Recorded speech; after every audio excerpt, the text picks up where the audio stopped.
everyone's biggest fear. What if it's a tumor? Well, what are tumors anyways, and should you worry about them?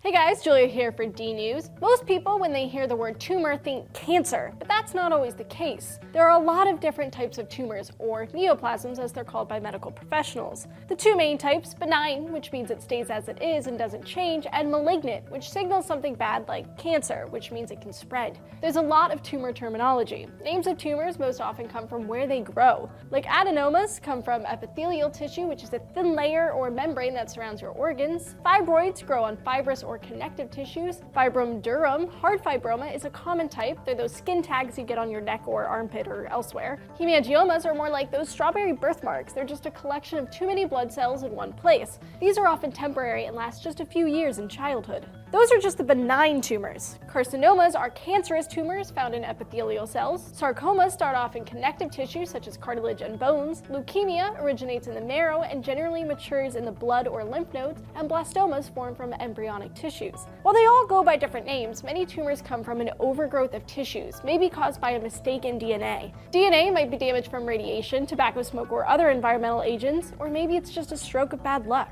Whatever causes it, this mutation makes the cell divide uncontrollably, basically making clones of themselves. As the cells pile up, a tumor grows. If it grows big enough, it can harm nearby organs and tissues, or sometimes a part of the tumor can break off and take up residence in another part of the body, which is when cancer metastasizes. There's another idea, though, that stem cells trigger tumors. These wonky stem cells drive tumor growth, and just like normal stem cells, can give rise to differentiated cells. These stem cells are especially good at resisting treatment like chemotherapy. Chemotherapy might wipe out those differentiated cells, but leave the cancer stem cells behind, so they come back stronger and in greater numbers. And I mean, chemotherapy is a brutal process. The first chemotherapy drugs were a derivative of mustard gas. But it does have the nifty ability to stop cell growth, which is handy when dealing with runaway cell growth, but it can also harm other types of cells that grow a lot, like hair follicles. While modern drugs work in other ways, they're still pretty nasty, with the usual side effects of hair loss, fatigue, nausea, and a knocking out of the immune system. Another way we attack tumor cells is through radiation, where radiation beams are aimed at a tumor and stop its growth by damaging its DNA. While the immediate side effects are minimal, it might feel like a sunburn. Other long-term effects might be more damaging, and radiation isn't 100% effective.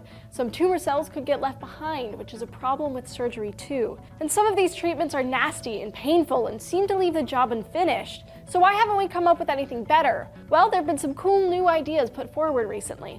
Researchers from Duke University are looking to treat tumors with polio. Polio, a horrible virus used to run rampant and kill thousands of people a year and paralyze thousands more, until the introduction of a vaccine in 1955. You'd think the world would never want to see the disease again.